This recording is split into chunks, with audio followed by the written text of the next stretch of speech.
السلام علیکم۔ بسم اللہ الرحمن الرحیم۔ میرے والد کی وفات کو 8 دن ہو چکے تھے۔ میں روزانہ قبر پر آتا، پانی کا چھڑکاؤ کرتا اور فاتح خوانی کرتا، مگر اس دن جیسے ہی قبرستان میں داخل ہوا تو یہ دیکھ کر چونک گیا کہ ابا کی قبر پر گلاب کا پودا اگا ہوا تھا، جس پر پھول ہی پھول لگے ہوئے تھے۔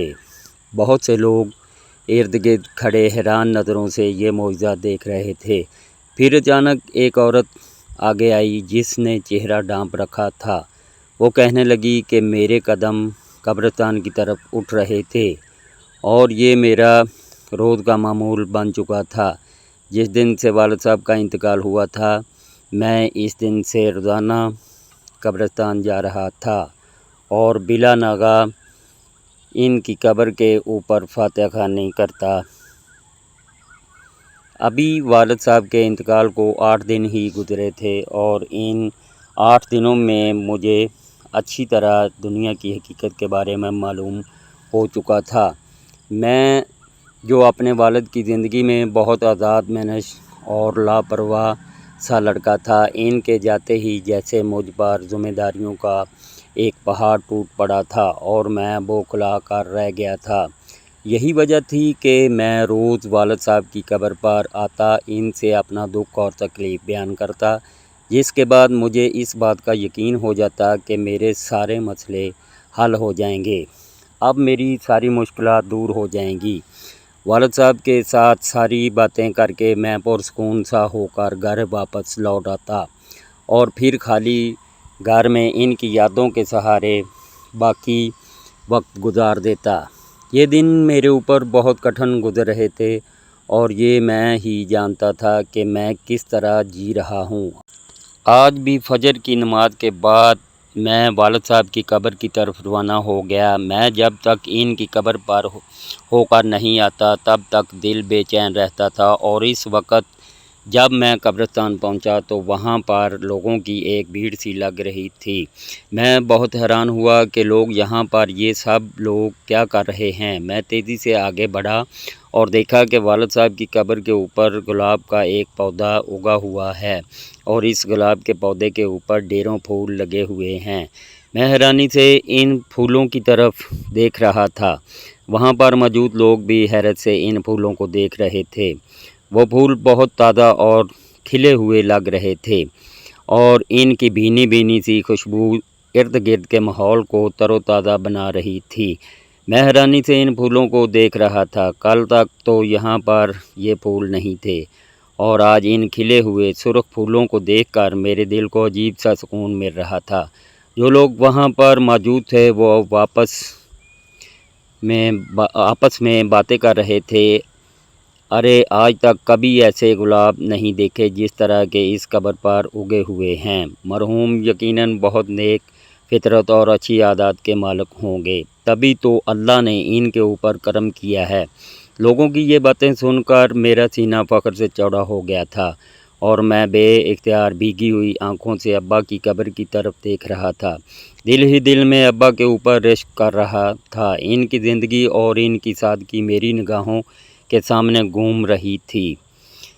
تبھی اچانک ہجوم میں سے ایک عورت آگے بڑھی۔ اس نے برقع لے رکھا تھا اور چہرے پر نقاب ڈالا ہوا تھا۔ باقی لوگوں کی طرح میں بھی اس کی طرف متوجہ ہوا اور پھر اس نے میرے قریب آ کر جو کچھ مجھے کہا وہ سن کر میرے قدموں تلے سے زمین نکل گئی اور میں حیرت سے منہ کھولے اس کی طرف دیکھتا رہ گیا۔ میرا نام احمد ہے اور میری عمر اس وقت 22 برس ہے۔ میں اپنے والدین کا اکلوتا بیٹا ہوں، جبکہ مجھ سے بڑی میری 3 بہنیں ہیں۔ میرے ابا ایک سرکاری محکمے میں نوکری کرتے تھے۔ یوں تو ابا اچھا خاصا کما سکتے تھے اور اوپری آمدنی کے ذریعے اپنے آپ کو ایک بہترین زندگی دے سکتے تھے، لیکن ابا نے حرام کے اوپر حلال کو ترجیح دی اور ساری زندگی نہ کبھی رشوت لی نہ دی۔ یہی وجہ تھی کہ ہم ابا کی محدود تنخواہ میں بھی اچھے سے گزارا کر رہے تھے۔ ابا نے ہمیشہ ہمیں حق حلال کا رزق کمانے کی تلقین کی اور ہمیشہ حلال کا لقمہ کھانے کو ترجیح دی۔ ہم لوگ بھی ابا کے اسی نقش قدم پر چل رہے تھے۔ اب ہم ریٹائرمنٹ کی عمر کو پہنچ چکے تھے، لیکن انہوں نے ساری زندگی محنت نہ چھوڑی اور وہ مجھے بھی اسی بات کی تلقین کرتے تھے۔ یوں تو 3 بیٹیوں کے بعد اماں ابا کو اولاد کی امید نہیں تھی، لیکن چھوٹی بہن کے 6 برس کے بعد جب میں پیدا ہوا تو ہاتھوں ہاتھ لیا گیا۔ ایک تو میں 3 بیٹیوں کے بعد پیدا ہوا تھا اور دوسرا ایک لمبے عرصے کے بعد اس دنیا میں آیا تھا۔ یوں تو ابا نے کبھی بیٹیوں اور بیٹے میں فرق نہیں رکھا، وہ اپنی بیٹیوں کو بھی اسی طرح ہی محبت کرتے تھے اور ان کو اسی طرح ہی تعلیم دلوانا چاہتے تھے۔ ابا نے بڑی آپی کو گریجویشن تک تعلیم دلوا کر ان کی اچھے سے شادی کر دی تھی اور وہ اپنے گھر میں خوش باش تھی، جبکہ میری باقی دونوں بہنیں جو کہ جڑواں تھیں وہ ابھی پڑھ رہی تھی اور یونیورسٹی میں ان کا آخری سال تھا، جبکہ میں گریجویشن کر چکا تھا۔ اب آج کل میرا ارادہ کوئی نوکری ڈھونڈنے کا تھا۔ یوں تو ابا کی خواہش تھی کہ میں بھی سرکاری نوکری کروں، کیونکہ ان کا خیال تھا کہ سرکاری نوکری میرے لیے ٹھیک رہے گی، لیکن میرا ارادہ وہ کچھ اور تھا۔ میں اپنا بزنس کرنا چاہتا تھا اور اسی لیے آج کل مختلف آئیڈیاز پر غور کر رہا تھا، لیکن میں نہیں جانتا تھا کہ زندگی اتنی بے رحم ہو جائے گی کہ ایک وقت میں آ کر میرے سر سے چھت ہی اٹھ جائے گی اور میں کھلے آسمان تلے بے سائبان موجود ہوں گا۔ ابا کے ہونے کی وجہ سے مجھے کبھی کسی چیز کی پریشانی نہیں ہوئی۔ گھر میں کیا لانا ہے، کیا ختم ہوا ہے، رشتہ داروں سے ملنا ہے، کیسے ملنا ہے، بہنوں کو کیا چاہیے، کس چیز کی ضرورت ہے، مجھے کبھی اس بات کی فکر نہ تھی۔ ابا ہی ان سب چیزوں کا خیال رکھتے تھے اور اماں ان ساری ذمہ داریوں کو ان کے ساتھ مل کر بانٹتی تھی، لیکن ابا کے جاتے ہی جب ایک دم سے میرے اوپر ذمہ داریوں کا پہاڑ ٹوٹ پڑا تو میں بوکھلا کر رہ گیا تھا۔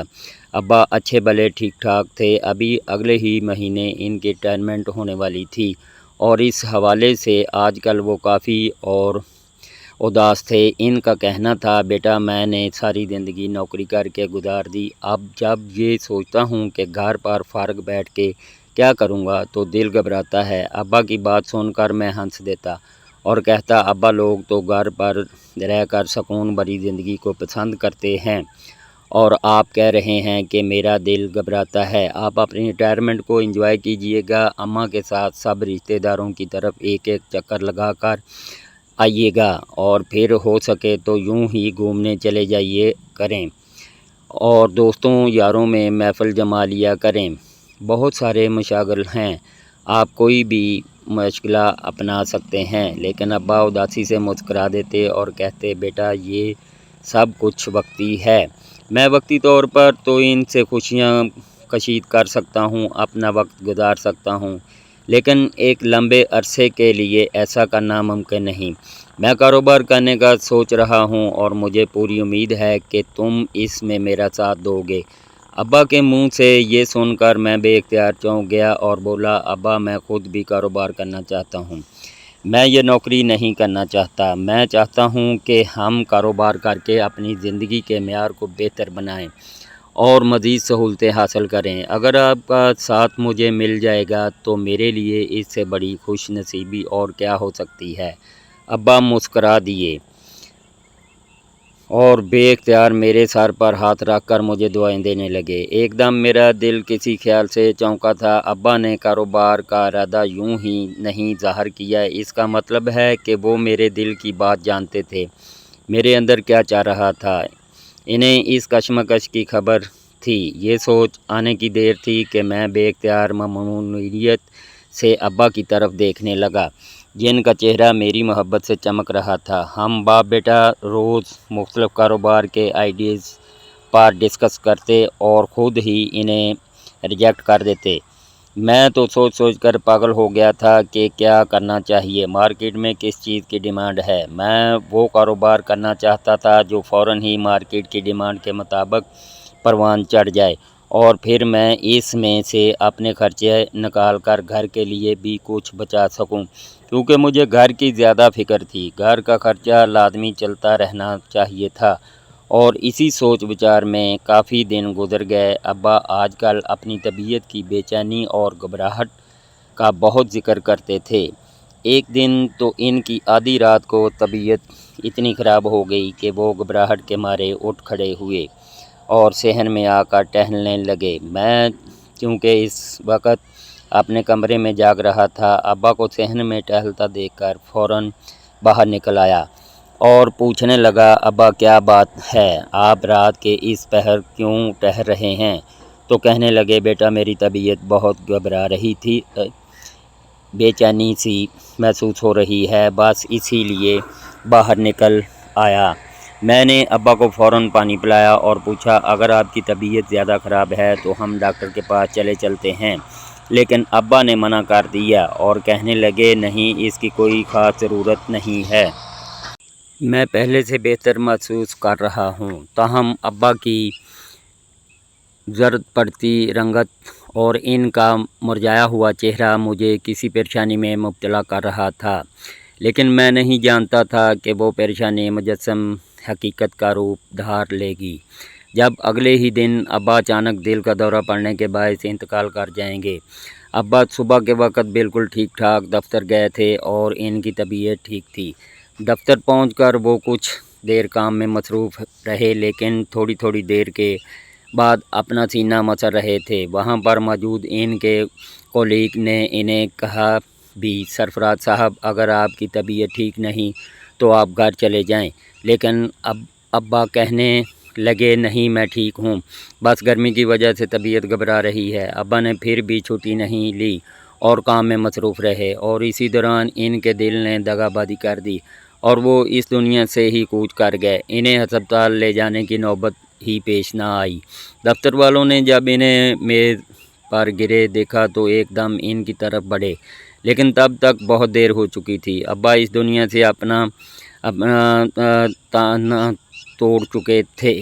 گھر پر جب یہ خبر پہنچی تو ہم سب کے اوپر ایک قیامت ٹوٹ پڑی تھی۔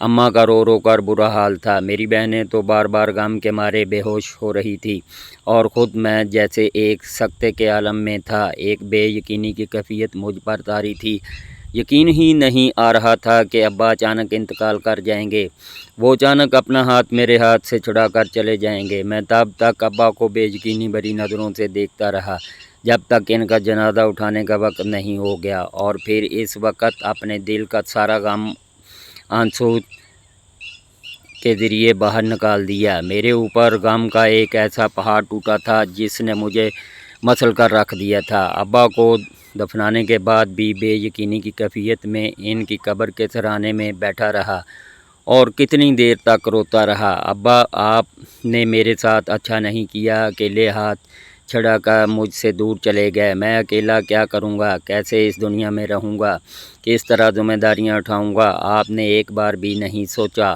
آپ کا ننھا سا احمد کیا کرے گا؟ میں ابا کی قبر کے سرانے روتے ہوئے شکوے کر رہا تھا، اور پھر میرے کچھ عزیز رشتہ دار مجھے پکڑ کر گھر لے آئے۔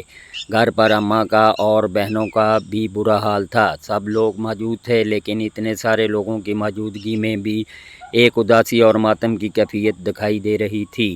یقین نہیں آ رہا تھا کہ ابا اس دنیا سے چلے گئے ہیں۔ میں ہر روز ابا کی قبر پر جانے لگا، کیونکہ ابھی تک میں ان کے غم سے باہر نہیں آ سکا تھا، اور شاید یہ غم ساری زندگی کا ہی تھا۔ صبح سویرے فجر کی نماز پڑھنے کے بعد میں قبرستان آ جاتا اور کتنی ہی دیر ان کی قبر پر بیٹھا رہا تھا۔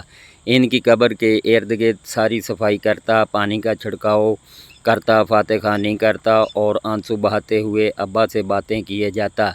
جب دل کا بوجھ قدرے ہلکا ہو جاتا تو اٹھ کر گھر آ جاتا، لیکن آج جب میں قبرستان پہنچا اور وہاں پر لوگوں کے ہجوم کو دیکھا تو تیزی سے آگے بڑھا، اور پھر ابا کی قبر پر کھلے ہوئے گلابوں کا ایک پودا دیکھ کر حیران رہ گیا۔ حالانکہ یہ پودا کل موجود نہیں تھا، لیکن آج اسے اس طرح یہاں پر دیکھ کر مجھ پر شدید حیرت طاری ہو گئی تھی۔ میں بھی سکتے کے عالم میں اس گلاب کے پودے کو دیکھ رہا تھا۔ تبھی ہجوم میں سے ایک عورت آگے بڑھی جس نے برقع لے رکھا تھا اور اس کی صرف آنکھیں دکھائی دے رہی تھی، نقاب اس کے چہرے کو ڈھکے ہوئے تھا۔ وہ سیدھی میری طرف بڑھی اور کہنے لگی، تم احمد ہو نا؟ میں نے حیران نظروں سے اس کی طرف دیکھا اور آہستہ سے اپنا سر ہاں میں ہلا دیا۔